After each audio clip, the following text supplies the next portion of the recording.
listen up. I got a story to tell about a city called DeRace, where the vibe was swell, but now they wanna switch it up, make a big change. They rep the zkRacers, ain't it kinda strange? Hey, DeRacers. So yeah, lot to go over in a quick video. We're gonna try to keep this reasonably short. So if you're paying attention, you may have seen the DeRace announcement that the name and the branding of DeRace is changing to zkRace, and there's a lot to cover over that one.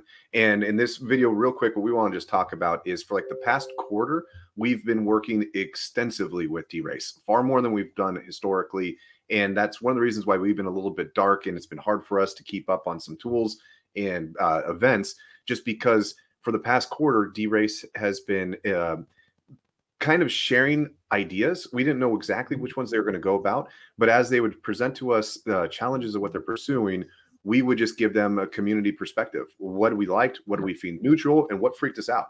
And that was our involvement. So this kind of is our reaction and adjustment to everything. So yeah.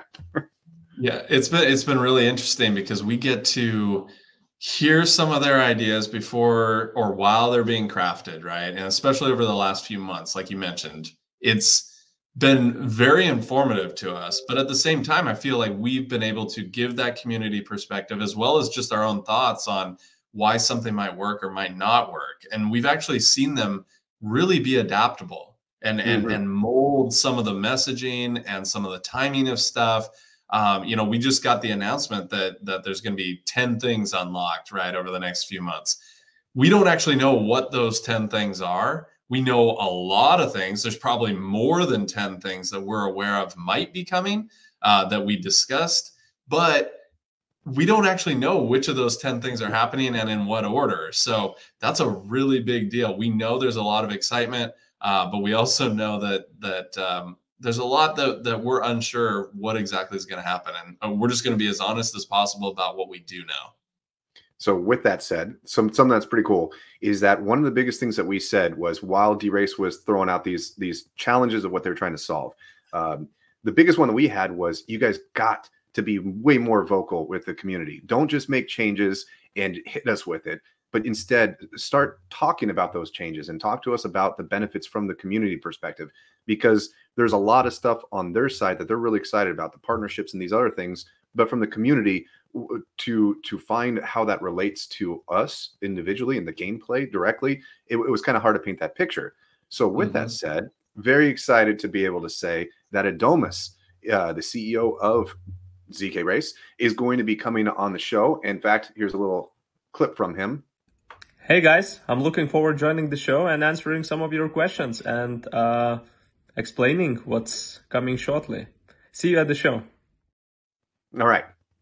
So with that said, today we're going to be coming over some of the stuff that we do know, but what we want you guys to do is if there's questions that you have, please write them in the descriptions below. We will review them. Hit us up on Discord, Twitter. You know how to reach us. We're going to be compiling a list of common questions that exist, and then we're going to try to pitch them in a way to Adomas, so that way there's a nice cohesive message from there. But we want to know a lot more about why is there a rebrand and what can we expect from the community perspective. Yeah, so speaking of questions, one of the earliest ones that I'm sure many of you have, you've probably already asked it. We know it's popped up on Discord and other socials, being asked, you know, exactly what just changed. Like, you know, you wake up one day and suddenly it's zkRace, it's not DeRace anymore. There's a new logo. But really, what is happening now and what's happening in the next maybe couple of weeks, right? Like that would be one of my earliest questions.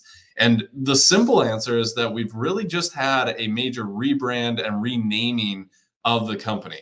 And that's the launching off point, right? You have to do that for a myriad of reasons. But what's changed today is that it's just zkRace. That the logo's changed. Some naming is changing, some messaging is changing, but really it was that paired with a pending one-to-one swap of the DERC token to a zERC token. And that's the biggest major change in the next few weeks. Yep. Now, with that said, so like the only thing we can give you on insight of why they would do this, concerns that we had was like, well, one, DeRace has good name recognition, so changing this that you won't you lose some of that momentum that you had. That obviously was something that they considered. But one thing that Adomas was talking to us in the lead up to this that was, I think, exciting from my perspective, was that he reiterated the concern of community vulnerability. So the bridge, they knew that the bridge was definitely desired. So they were pursuing setting up a bridge. They were getting close to doing that, but I don't fully understand the full technicalities of it. They brought in security advisors that were doing audits. There was challenges with multi-chain, and the concern was possibly an exploit of somehow, and they didn't want to set something into motion that could possibly lead to consequences to the token. So then the next thing was, okay, so if we're not going to go that route, we need to do a rebrand. We need to make sure that everything is locked in place. So that way, when we do make the transition to this, the community doesn't wake up and freak out and try to switch things around and get screwed to a scammer. So what's nice about this is it starts with the rebrand. We know that zkRacers is coming. We know that a bridge is coming, and we know that there's these elements. And so they're listening to us. They're coming forward. Then they're laying out the game plan to the community. So that way, when those elements are present for us to use, it's going to be hopefully crystal clear, and nobody makes any mistakes or gets scammed. Yeah, you made a really good point about not scamming people or opening people up for scams. One of the biggest things that I think they're doing that's amazing is everything's going to be automatically swapped. You're not going to have to go somewhere and do that manually yourself if you don't want to. If you're already staking for Liquid Love, for example, that's going to automatically, if you were to extract it, come out as zkRacers, not DERC anymore. If you're got Dirk in your in-game wallet right now, you're going to end up with Zerk if you extract that. That's just going to automatically swap. And then the exchanges having the ability to have cross-chain capabilities here in the next weeks or months or whenever that actually does roll out is amazing, because you'll be able to swap it to whatever you want on multiple different options now, rather than just relying on a single chain. So that sort of stuff is amazing to me. I love the fact that we don't have to deal with people showing up going, hey, click this link to swap your tokens and worrying about those scammers. That's going to be really easy to avoid for the vast majority of people. So that's something I'm happy to see they're doing. Yep. Now, to bring up some other talking points briefly, obviously the W3 Forge. That's been a big thing that's happened over the past quarter. You're seeing all their names change, and what exactly does that mean? This was a big talking point that I've had in a lot of the meetings that we've had of going like, why, and like not trying to be pessimistic, but why should I care? If I'm a DeRace player, what the heck do I care about these other games? And so I was just really trying to extract from them, like, what is the value proposition here? And this also has to do with the whole entire zkRacers using the ZK rollup technology, moving the transactions onto the blockchain to be verified is a major milestone, because we all know that betting is an end goal that we all want to see occur. And if you don't have on-chain verification, who in the right mind was going to make those bets? So I think that that's a really positive step in the right direction.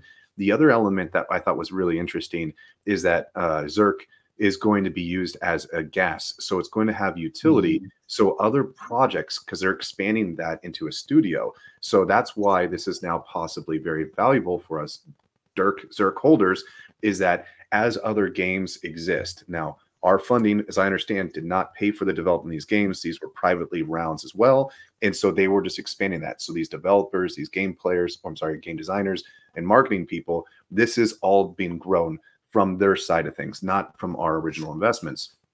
Yep. So as the studio in itself grows and the projects grow, there's more utility that's going to exist, because as these ZK rollups take place, Zerk's going to be, I believe, even burned as a gas. So I think the total supply is going to drop, I think. But these are all questions that I think are going to be very good to be bringing up with Adomas. That's absolutely right. And for those of you that don't know, ZK stands for zero knowledge.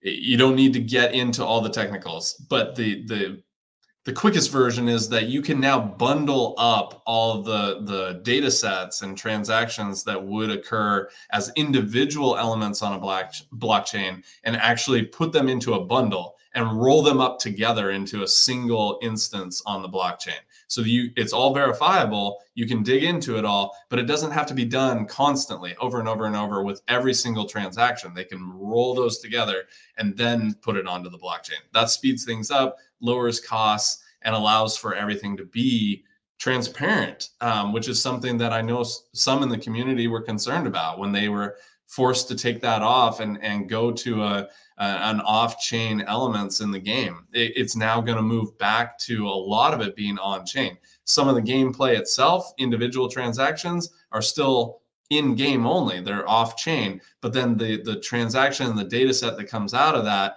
is going to be locked and verifiable on the blockchain. So having that rolled up, that technology is going to be made available to other developers to use. And that's what's so cool that we're seeing, that W3 Forge and its developers are going to be able to push that on other projects that might want to use that same technology. So a lot of cross utility. It's going to be fun. Lots. So now that's all associated to the studio and the coins. Now let's touch briefly on the game itself. So for the past few months, we haven't really gotten to see too many changes to the game. Now, conversations about sugar utility, I want to bring this one up too, because we weren't really in a position where we can get into the conversations on Discord, where spin the wheel purchases being the 2,000 sugar. And if you do the basic math, as you see on Discord, there were red flags about why in the world is the economics built this way. And we had conversations with the team about that and pointing this out.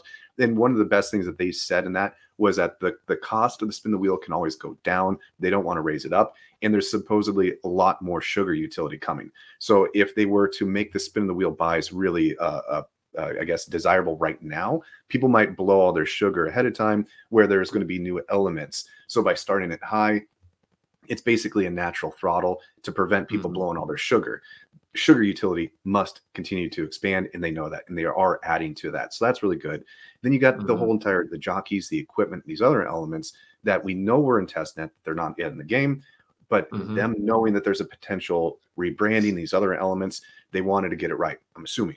So with the rebranding and these other elements, I would not be surprised. I don't know what the whole unveils are, but I suspect that things that we have been waiting for are going to be announced. So I anticipate that the gameplay is going to improve. The other thing that's been really cool, Mystery's been working on this a lot with Christie's, is that new APIs for event results have come out. So we've been building out a concept to make a much larger event and using the tournament structure. So that way the gameplay and the involvement's a lot easier on us players. But then for the hosts of these events, it's ridiculously complex. So these new APIs, these new lookups are going to allow us to continue to use the in-game structure, but then to be able to do scoring and other elements in a clean environment. So that's been other tools that we've been building on. And there's just a lot that we just didn't know how to unveil because waiting for this big unveil. Now that that's out of the way, you're going to see, I think, a lot more momentum from the community builders as well.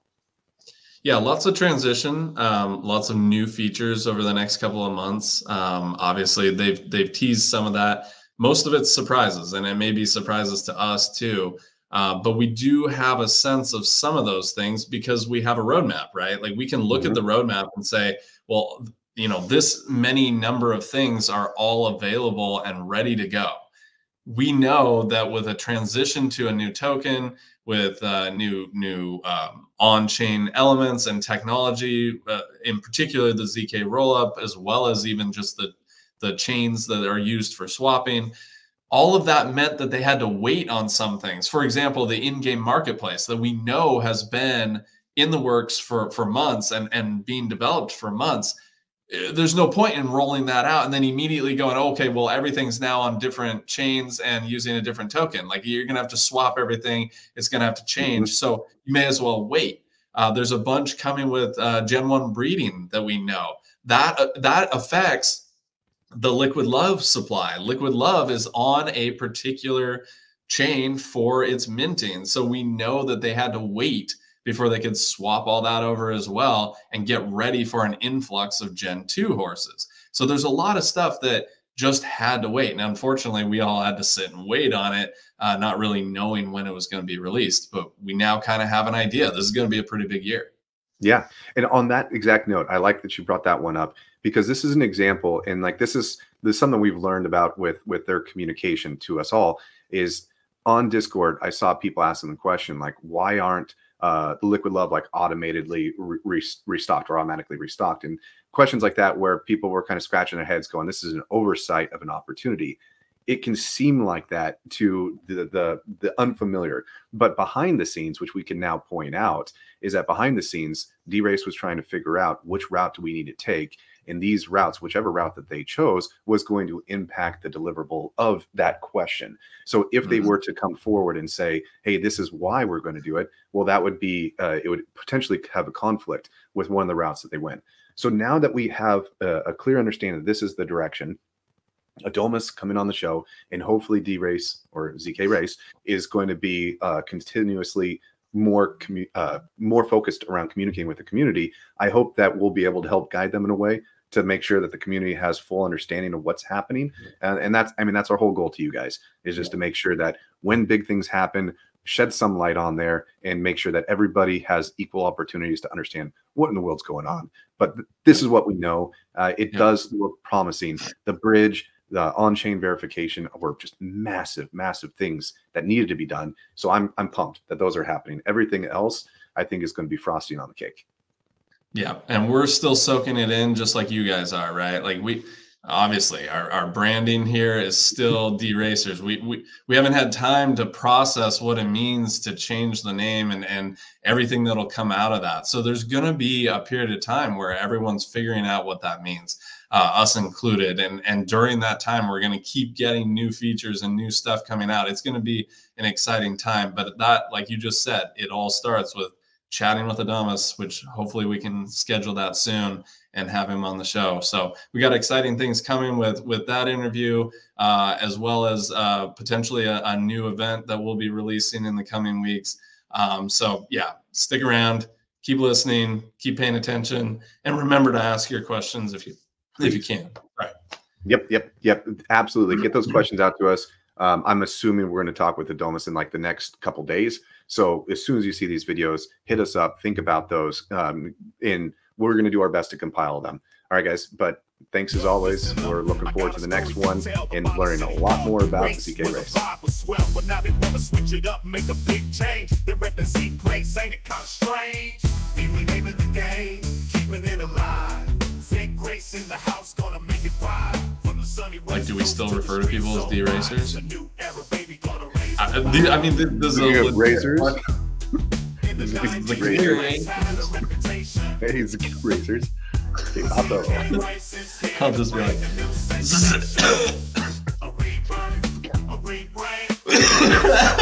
gonna hack up a hairball each time I say the name. What's your favorite crypto project?